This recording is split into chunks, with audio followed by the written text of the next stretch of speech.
ካችሁን እንደሞኝ ልንገራችሁ እንደዋህ እንደሞኝ መስተፋቅር አታድርጉ አጋንንት ነው ጥበብ አይደለም ጠባብነት ነው በቃ ሌላ ምንም ነገር የምነግራችሁ ነገር የለም አንድና አንድ መስተፋቅር አጋንንት ነው መተት አጋንንት ነው ሰላቢ አጋንንት ነው ግርማ ሞገስ የውቀት ምናምን አጋንንት ነው በቃ አጋንንት ትምህርት ነው አጋንንታዊ ትምህርት ነው ሌላ ምንም ሊሆን አይችልም አንድ ደብተራ አንዲት ሴት መጣ ወንድ እገሌን ወደዋለው አፋቅረኝ ስትለው ነይሽ ብሎ ከሷ ጋር መንፈስ አዋርሶ ከዛ ሰው ጋር መንፈስ አርጎ አጋብቶ አገናኝቷቸው ብሩን ተቀብሎ ነው ዞር የሚለው ከዛ በኋላ የሚያውቀው ነገር የለም እንደ ሰውኛ በውስጥ በኩል እንዳውኑ ልጅ የሚጸልይ ከሆነች ስሜት ሊሰማው ይችላል ግን በቃ አያስታውሳቸውም የዛሬ 5 ዓመት የዛሬ 10 ዓመት ለማን መስተፋቅር እንደሰጣ ሊረሳው ይችላል ይቺ ሴት ግን ከመንፈስ ጋር ለዘላለም ትኖራለች ሲወል ትገባለች ይገርማል በአንድም በሌላ መንገድ እግዚአብሔር ያስተምራል ሰው ግን አያስተውልም ይላል ይሄ አሁን ዛሬ የተናገርኩት ትምህርት በየቤቱ ሊደመጥ ይችላል ያገባችሁም የተጋባችሁም ትኖራላችሁ ከሁሉ የሚከፋው ግን ጥበብ ነው ብለው አምነው ይሄ ነገር የአባቶቻችን ዕውቀት ነው ብለው አምነው የተጋቡትን ሳይሆን ሰይጣን እንደሆነ ያወቁ መስተፋቅርን የሚያዋርሱት ደብተራዎች ናቸው ወይም ደግሞ ሰይጣን እንደሆነ ያወቁ የሚዋርሱት ሰዎች ናቸው አጋንንት እንደሆነ ያወቁ በጣም የሚገርመኝ ይሄ ነው ይሄን በዚህ ነው ያዘው ግን እንደዚህ እሺ ስንት ነው መንከፍልህ አለች አልኳት እኔም እንደ ደብተራ መስያት ማለት ነው ስንት ነው መንከፍልህ እሺ እኔ እኮ ያን ስሰራ እኮ 40 ሺህ ብር ነው የከፈልኩት አለች መስተፋቅር እነዚህ በየመንገዱ እንትን ሎተሪ የሚያዞሩ ምን የሚሉት ለ5 ብር ለ10 ብር ለ30 ብር ለ100 ብር አይደል እንዴ መስተፋቅርን በየሰው ቤት የሚልኩት እገሊት ወደድኳት እስቲ ስጠኝ ሲለው ጊዜ እንካያለ የሚሰጠው በልቶሻል ብርሽን ለማንኛውም እኔ ምንም አይነት ብር አልፈልግም ይሄው ይሄንን ጸሎት ክፍል ሰርቼልሻለሁ እንዲያውም የስዕሉን ብር አልፈልገውም ይሁን ወሰጁ እዛው ባለበት ይሁን ይሄው ጸሎት መጽሐፍ ይሄው ዘቢብ እጣን መቁጠሪያ እነዚህ ሁሉ አሉ የሚያስፈልገው ነገር ይዘህናን ያለኝ ይዤ መጥቻለሁ አልኳትና ሰጣኋት አስቀመጥኩኝ ከዛ ባለቤቷ ደግሞ እዛኛው ክፍል ነበር እሷ ከኔ ጋር ስታወራ መጥቼ ቁጭ አልኩኝ የኔ ውድ ብር አይቀበልም እንዴ አለችው አይቀበልም ምን ያርግልሻል ከብሩ ጋር ምን አገናኘው ስለ ብር ምን አሳሰበሽ እንዴ ይሄን ሁሉ ትምህርት እያስተማረ አንቺ ቀርምሽ ስለ ብር ታወራለሽ እንዴ አላት ብዙ ነው እንዲያስተማረው አለችው እንዴ ውስጥ ብሎ እንዴ አድርጎ ከዛ ወደ ኋላ ሄዶ ከ4 ዓመት ከ5 ዓመት እንዴ 5 ዓመት 6 ዓመት ይሄ ሁሉ ትምህርት ይቅርታሽ ወንድሜ እኔ እኮ ዝም ብሎ እንትን ለማድረግ ለአንዳንድ ማስታወቂያ ብለህ የሰራቸው መስሎኝ ነበር ወይም አልፎ የምትሰራው መስሎኝ ነው ዋናው ታርጌቴ እንደናንተ አይነቶቹ መስተፋቅር የሚያደርጉትን ሴቶችም ሆነ ሰዎችን ከመንፈሱ ማላቀቅና ግንዛቤ መስጠት ነው አሁን ጸሎት ክፍል ላና ስራልኝ ስላለኝ ነው አንተ እንድትመጣ ፈልጋለሁ ስላለኝ ባለቤቴን አስተምርልኝ አናግርልኝ ስላለኝ ነው የመጣሁት እንጂ ይሄን ስል አምጥቶ መጥተው የሚለጥፉት ሌሎች ሰራተኞች ናቸው እኔ አይደለሁም ብያልኳት ኦኬ ብለን ቁጭ አለን እና ትናንትና ተቆጥተሽ ነበር አለኝ አልኳት አዎ ለምንድን ነው የተቆጣሽው ካንቺ ብሶ እሱ ነበርኩ መቆጣት የነበረበት ለምን ተጫነች አንደኛ ትዳሬ ለመፈታ መስሎ ተሰማኝ ሁለተኛ ነገር ግን እኔ አላቀም ለምን እንደሆንኩኝ ብቻ የሆነ ነገር ላይ መጥቶ ስፍር ብሎብኛል አለች እንደዛ ከሆነ የደብተራ መንፈስ አለ አልኳት እንደዚህ አይላንድ ነበር እንደዚህ ተዘጋምበት ትለይች እንኳን ሩብ ሊትር ነች አይላንድ ነበር ጠረጴዛ ላይ በቃ አንቺ ውስጥ ያለው የደብተራ መንፈስ ያ መስተፋቅሩን የሰራልሽ የደብተራ መንፈስ ነው ምክንያቱም ተሲነቃበት ገንዘብ ተሰጭው ነበር እንዴ ሳግዚ ብድጋጋቱ አልገመታች ግንባሬ ናች ግን ውሃ ነው ምንም አይጎዳ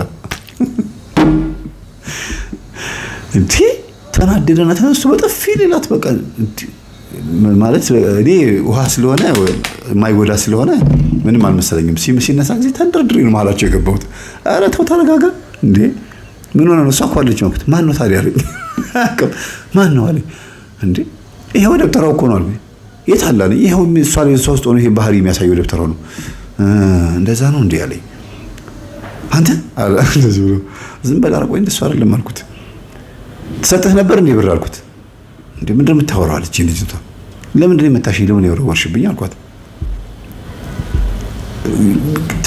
ተወናበደባት ግን ለምን እንዳደረገችው በጣም ሼም ያዛት። ያፈረች አለ አይደለም ማድረጓል።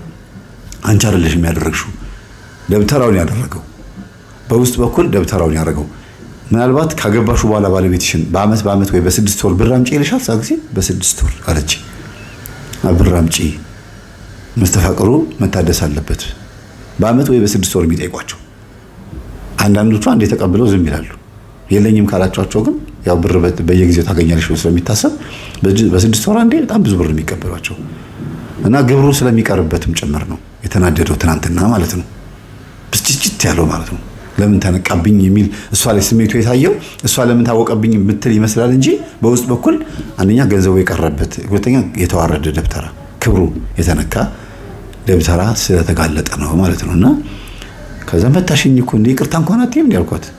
ይቅርታ እኔ እኮ እንዴት እንዳልኩት ነው ያላቀማች እኮ እሱ ነው መስተፋቅር ማለት ወይም ሰይጣን ማለት ያ ነው።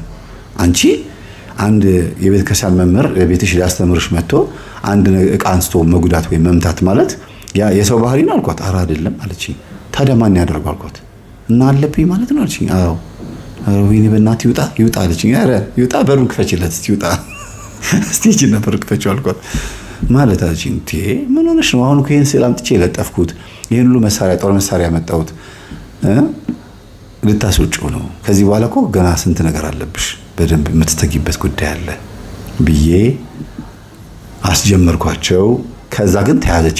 አይነጥሯ ማነች ስትባል ራሄሎ፣ ባሏ ላይ ያለው ቀጥቅጣ ያዘችው። ራሄሎ ነኝ አንቺን መስተፋቅር እንድታረጊበት ያደረኩት እኔ ነኝ አላለቻትም። እንዴት? እኔ እኮ ወድጄው ነው በጣም አፍቅሬው ነው እኔ ነኝ እንድታፈቅረው ያደረኩት። በስመ አብ ወወልድ ወመንፈስ ቅዱስ አሐዱ አምላክ ብላ ማትወጸጥ ግን እየቀረጸችው ነው። ደስ የሚለው ነገር ከኔ ተምራለች። ማንኛውም ነገር ሪከርድ አድርጉ። መንፈስ ከተያዘ መንፈስ መለፍለፍ ከጀመረ ቶሎ ብላችሁ ሪከርድ ማድረግ ልመዱ ብያቸዋለሁ። ማስረጃ በአሁኑ ሰዓት እሱ ነው። ቤተ ክህነት እኔ ደብተራዎች ድግምት እያደረጉ ነው ብዬ የየደብሩን ደብተራዎች ወስጄ ለቤተ ክህነት ሳሳይ በማስረጃ ካልሆነ አይቀበሉኝም። ለምን 30 ጊዜ ገጠመኝ አላቀረም። ቪዲዮ ወይም ድምጽ ወይም ደግሞ ፎቶ ካልሆነ አይቀበሉም። በተለይ ቪዲዮ፣ ፎቶ ሊቀናበር ይችላል፣ ድምጽም ሊቀናበር ይችላል። ቪዲዮ ግን በጣም አሳማኝ በአሁኑ ሰዓት ትልቁ ማስረጃ በዓለም ላይ ቪዲዮ ነው። ድሮ አይታችኋል፣ ቱሪስቶች ፎቶ ነው ይዘው ሄደው የሆነ ነገር ሲያዩት ያርጉ ፎቶ ያነሳሉ። ጋዜጠኛ ከሆኑ ፎቶ ነው። አሁን ግን ቪዲዮ ነው። ወደ ቁም ነገሩ ስንመጣ እኔ ነኝ እንድትወጁ ያደረኩሽ አለቻት። እንዴት ምንድነው የምታወሪው አለቻት።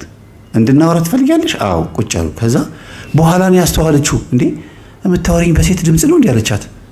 ባሏ በሴት ድምጽ ነው የሚያወራት። አላስተዋለችውም ነገሩ ስክን ብሎ ስለሚያወራ የወንድም የሴትም ድምጽ መሆኑን አላስተዋለችም፣ ደንግጣ ስለነበረ።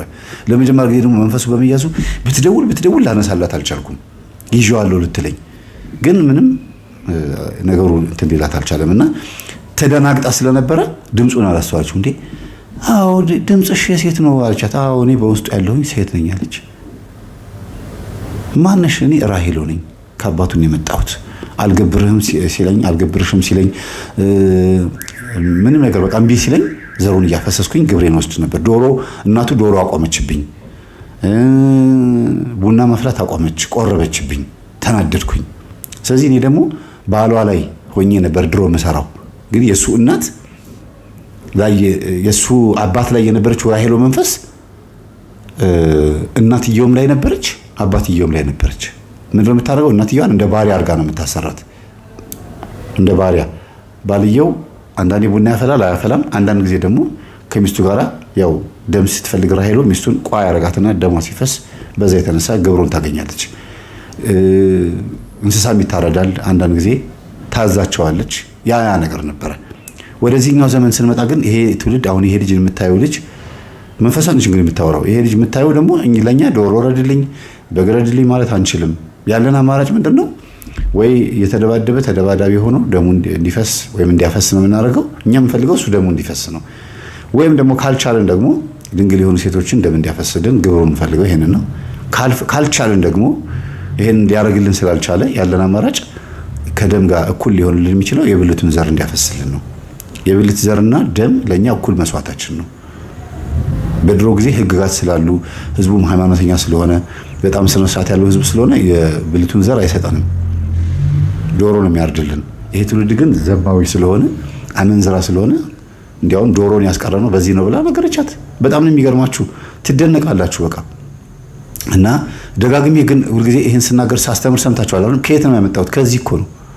ከየትም እኮ አላመጣሁትም። ከዚህ በፊት ሳስተምር የሰማችሁኝ ከገጠመኝ ላይ ከቪዲዮዎቻቸው ላይ ያየሁትን ነው የምነግራችሁ። ተሞክሮ ነው የምነግራችሁ ማለት ነው። ገረማት እና እኔ እንዴት ለምንድን ነው ታዲያ እኔ እንዳፈቅረው ያደረግሽኝ እንዴ? ግብሬን ፈልጌ እኔ እንዴት ነው ግብርሽ መሆነው? እኔ ሴት አልቀርብም ሲለኝ፣ ዝሙት አልፈጽምም ሲለኝ፣ ግለ ወሲብ እያደረገ ብቻ ሲኖር እኔ እሱን መቅጣት ፈለኩኝ። ለምንድን ነው እኔን ማያስደስተኝ ብዬ መቅጣት ፈለኩኝ አለች። እና አንቺ ላይ አርፌ እንድትወጂው አደረኩኝ፣ እንድታፈቅረው አደረኩኝ። ከዛ በጓደኞች በኩል ደግሞ ተጨማሪ ሰራዊት አመጣው። መስተፋቅር ሆኜ ገባሁኝ አለቻት። ራሄል ነው ራሷ መስተፋቅር ሆና ገባች። ከዛ ሁለቱን አፋቀረቻቸው ቤተ ክርስቲያን እስካልሄዱ ድረስ።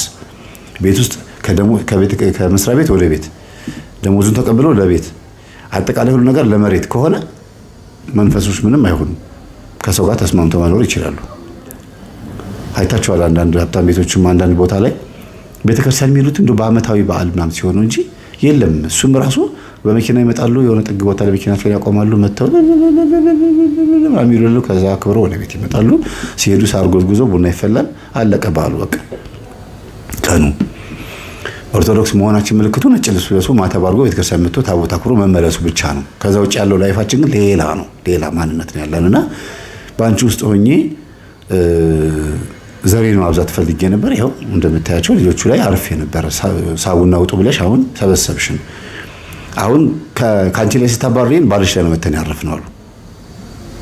አባረርሽን። መጀመሪያውን እሱ ውስጥ የነበርን ስለሆነ ወደ ነበር ነው ተሰበሰብን እንጂ አንቺ ውስጥ አልነበርንም አሏት። ይገርማል። እና ሰራዊት የነበሩት የደብተራው ሰራዊት የነበሩት ሄዱ፣ እንደቆራ በረው ሄዱ። አሁን ግን የቀሩት ማን ናቸው? መጀመሪያ ከሱ ጋር አብሮ የመጡት። ይሄ ጥፍሩን ያሳደሽው አንቺ ነሽ? አዎ። ለምን እንዴ? መልኬ እኮ ነው፣ ምልክቴ እኮ ነው። ከዛ ፀጉር ቤት አይደል የምትሰራው ልጅቷ፣ ጥፍር ማስተከል የሚባል ነገር አቆመች። ጥፍርን ተከላለ የሚለውን ወረቀት ንቀሉ አለች።